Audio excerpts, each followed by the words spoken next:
In the ancient lands of Yemen, there stood a kingdom unlike any other, a kingdom of wealth, majesty, and unmatched beauty. Its palaces were carved from marble. Its soldiers marched in gold-plated armor. Its people walked with pride, for they were the citizens of Sheba, and ruling over them was a woman of great power and greater intelligence. Her name was Bilqis. They called her Queen Bilqis, feared by her enemies, beloved by her people, respected even by the scholars of her time. She was not just a ruler. She was a strategist, an economist, a visionary. Unlike many rulers, she did not rule with arrogance. She ruled with diplomacy. She listened more than she spoke. She gathered counsel before making decisions.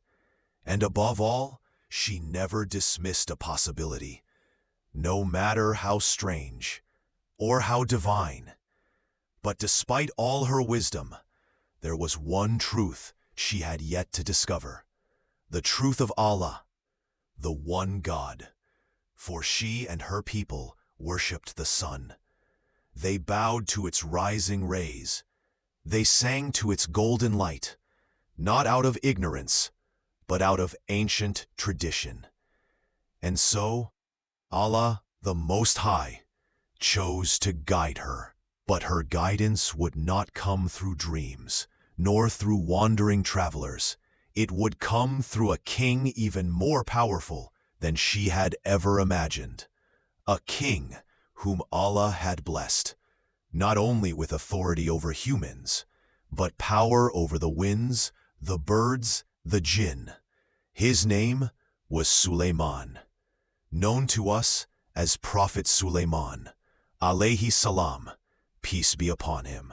One morning, as the sun rose in the land of Jerusalem, Prophet Sulaiman, peace be upon him, stood upon his grand balcony. Before him moved an army like no other. Columns of disciplined soldiers, waves of mighty horses, and above them, flocks of birds flying in perfect formation, each awaiting his command. For he did not only command men, he commanded creation itself. He understood the speech of animals. He conversed with the winds. He ruled over jinn, who could move faster than the eye could follow. And among his vast legion was a trusted scout, a hoopoe bird, small in size, but unmatched in speed and intelligence. But on this day, Prophet Sulaiman looked around and noticed someone missing. Prophet Sulaiman, peace be upon him, why do I not see the hoopoe among us? He waited. No bird approached. If he is absent without reason, Suleiman warned, I shall punish him severely, or even destroy him.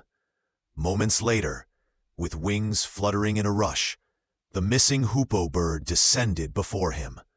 Hoopoe, I have seen what you have not seen. I come from Sheba, with news of a mighty queen. She rules over a great kingdom, blessed with everything one could desire. But she and her people bow to the sun instead of Allah. And so, Prophet Sulaiman, peace be upon him, made a decision. He would not conquer her by force. He would guide her with wisdom. He reached for a scroll, and with divine inspiration, he wrote a letter.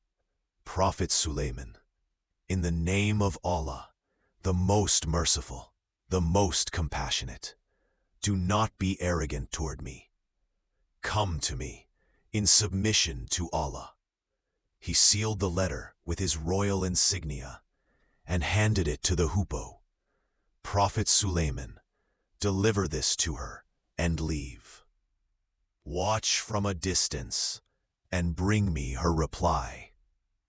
The hoopoe soared across deserts, mountains and valleys, until the golden roofs of Sheba shimmered beneath its wings.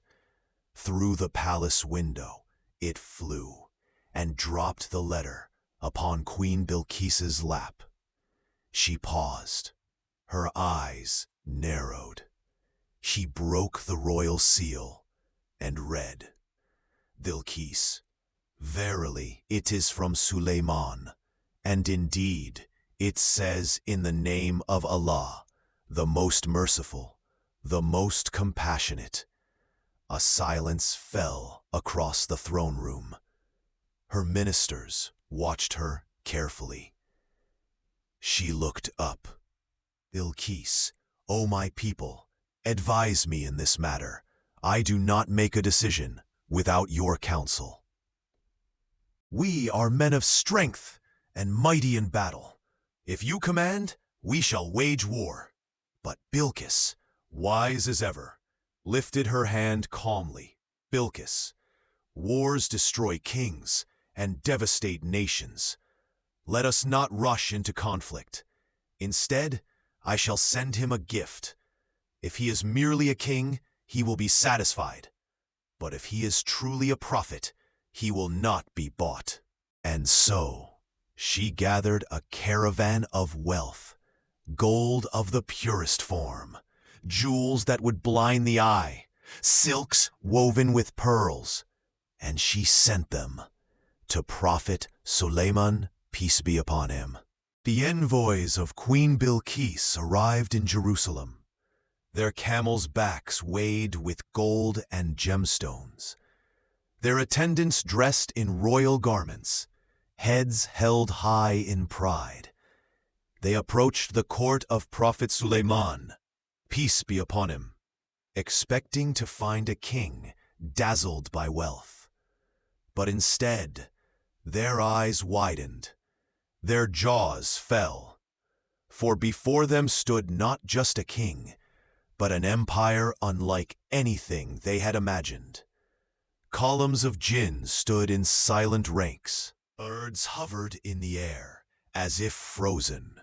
Winds obeyed Suleiman's command like loyal soldiers. And as they presented their gifts, Prophet Sulaiman did not even glance at them. Do you think you can bribe me with wealth? What Allah has given me is far greater than what you offer. Return to your queen.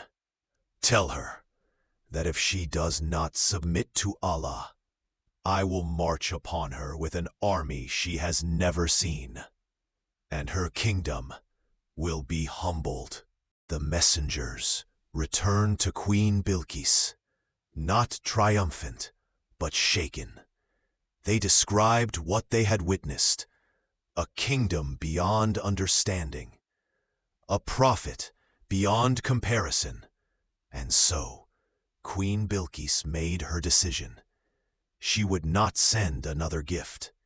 She would not declare war. She would go herself. But she would go with dignity. Days passed. Her royal entourage crossed deserts, valleys, and plains, until at last, the mighty kingdom of Prophet Sulaiman appeared before her. But even before she arrived, Prophet Sulaiman, peace be upon him, turned to his assembly and asked Prophet Sulaiman, "Which of you can bring me her throne before she arrives?" A powerful jinn stepped forth, voice deep like thunder. "I will bring it to you before you rise from your place." But then another being spoke, one whom Allah had blessed with knowledge. Asif bin Barkia, a righteous servant. "I will bring it to you before your eye blinks." And in the blink of an eye, the throne of Bilqis, carved with gold and jewels, appeared before Suleiman alayhi salam, not copied, not imitated, teleported in an instant across hundreds of miles. Suleiman alayhi salam, This is by the grace of my Lord, to test whether I will be grateful or ungrateful." Moments later, Queen Bilqis enters the court. She had not yet seen her throne. Her eyes scanned the hall. She stood tall, composed, observing everything. Then Prophet Sulaiman alayhi salam gestured toward her own throne, placed before her. "Is this your throne, Bilqis?" "It appears to be similar." She did not deny it. She did not panic. She understood. This was not the work of men. This was power from beyond. Her heart trembled, but she remained dignified. Suleiman prepared one final test. He led her to a grand hall, a palace floor so flawlessly polished it appeared to be water. Beneath it flowed crystal-clear streams, giving the illusion of a lake. As she approached, she lifted her gown to avoid getting wet. Suleiman alayhi salam smiled gently. "It is not water. It is glass." In that moment, the final veil of doubt fell from her heart. She had seen wonders beyond human ability, power beyond kings, wisdom beyond scholars. And so, with humility, but without hesitation, she spoke, Bilqis, sincere, trembling with faith, "My Lord, I have wronged myself. I submit with Suleiman to Allah, the Lord of all worlds."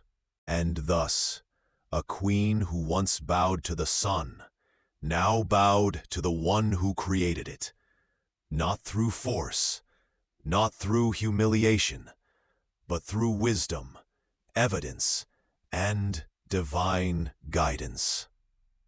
And so, the story of Queen Bilqis came to an end. Not in battle, not in destruction, but in guidance. She did not lose her throne. She did not lose her dignity. She elevated it. For true greatness is not in power.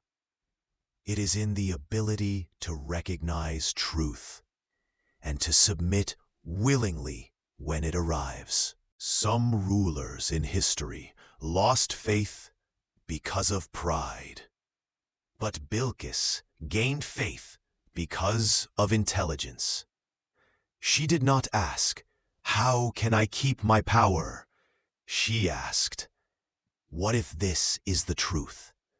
And Allah rewards those who seek truth sincerely. My brothers and sisters, this story teaches us guidance comes to those who think deeply, not blindly. Knowledge is not against faith, it leads to it. And the strongest people are not those who conquer nations, but those who conquer their own ego. Queen Bilqis was not humiliated when she submitted to Allah. She was honored. Her story now lives forever in the Quran. She is remembered not as just a queen, but as a believer. So the next time pride whispers to your heart, the next time you hesitate between truth and ego, remember Bilqis, a queen with power, gold, and armies. Yet when truth knocked at her door, she opened it with wisdom. If this story moved your heart, then listen carefully. There are many more stories like this. Stories of kings who bowed to Allah, stories of nations who rose through faith, and stories of people just like you who found guidance in unexpected ways. Your home for stories of faith, power, and divine wisdom. If you want more, check the link below. Visit the channel and let your heart be guided, one story at a time. Until next time, Assalamu alaikum.